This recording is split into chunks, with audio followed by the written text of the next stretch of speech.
Getting set up to mend a defect in a piece of fabric using your speed weave type loom. There is a disc that comes with it. It has a groove running through it, and mine is flat on both sides. If yours has a bevel, you want the um, uh, curved side to go up toward the fabric.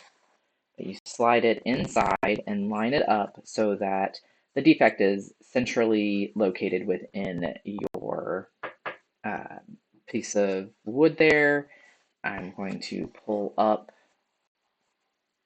the fabric around and take one of the rubber bands and run it around, trying to get it into that groove. It will not sink in because the denim is stiff. It'll kind of ride on top, but it will just hold it down, kind of squish it in. Now I like to hold my hand around that, and then we can now take our loom, which has a curved edge, and we are going to push it into that groove through the fabric.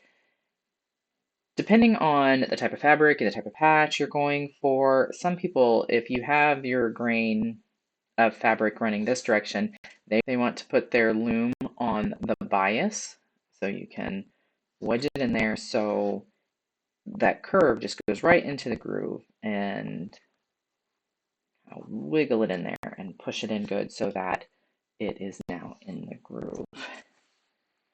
We take another band and we want to go around the top, over the hooks, and pull that down into the groove. And if it comes out, just push it back where it goes. Pull that one back.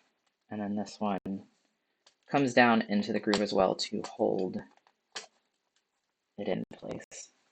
I'm trying to show you how to do it, so it's a little trickier, but you'll get it in there. Takes a minute, takes a second. You'll sort it out there. So now we have our patch, or our hole in the area around the patch.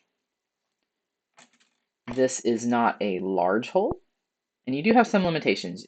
This has a few too many, maybe one on each side, too many hooks I found for this disc, because you need to be able to get into it, but it's usable. You could use this whole amount with this disc and have a very large patch, but as we have a small amount, we only need to use a few hooks to create the width of our patch. So 1, 2, 3, 4 would just cover it. So this one could use about 6 hooks to cover this hole.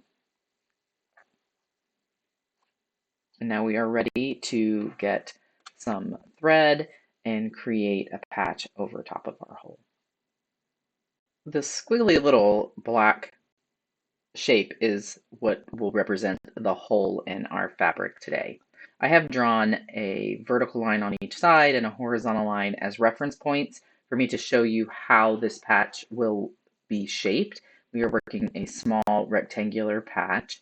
Notice I have the hole close up here to where the hooks are. We don't want to put it way down here because then we'd have all this extra space to fill with a patch. So to just cover our small little patch, we will use just a few of the hooks on our loom, and I have it relatively close to here. We still want a few threads up here to run side to side, about that much spacing, so that we can get a good patch over this hole. To begin, you will come from one side. If you're right-handed or left-handed, you go whichever way is comfortable to you. I am right-handed. I am going to be coming from the right side today. And I will come in and pick up on that black line there.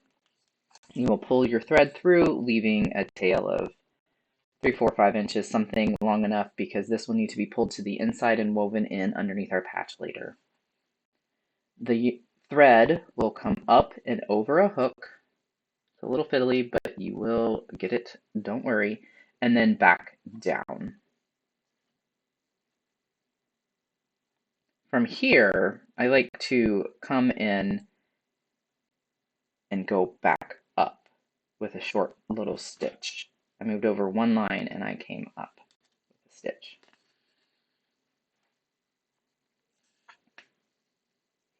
So I have tacked down and now I have come back up. take that up and around that next hook, the loop, and hold it down with my one finger.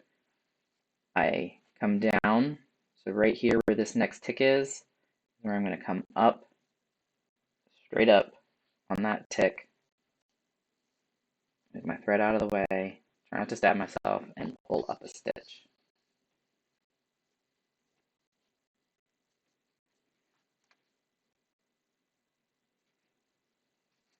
So again, up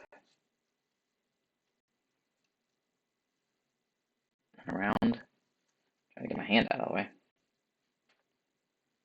up and around, and hook over that, put my finger there to hold it in place, and find my next tick mark and come vertically with a stitch.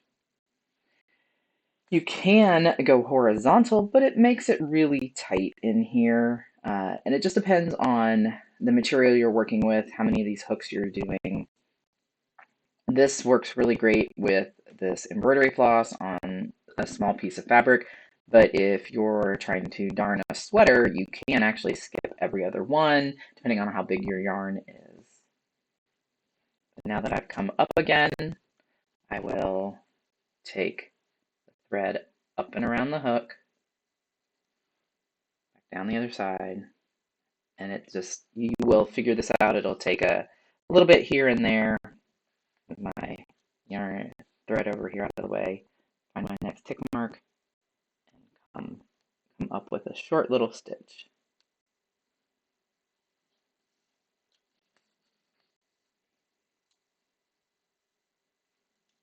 Now you don't want to pull too tight. Part of the weaving will make this patch a little more dense. So you really don't want to like cinch down hard when you're pulling this. Just kind of leave it evenly, lightly tensioned, just enough so it doesn't fall off the loop on the hook. So again, let's go up and around. You can see we're kind of trying to keep it straight. So I want to come straight down to that next mark. Come up with a vertical stitch. And pull it down. And keep doing that. We're going to do a couple more.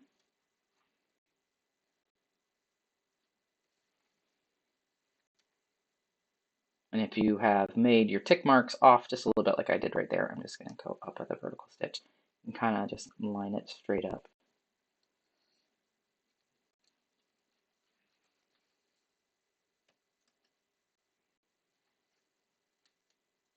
And down and around.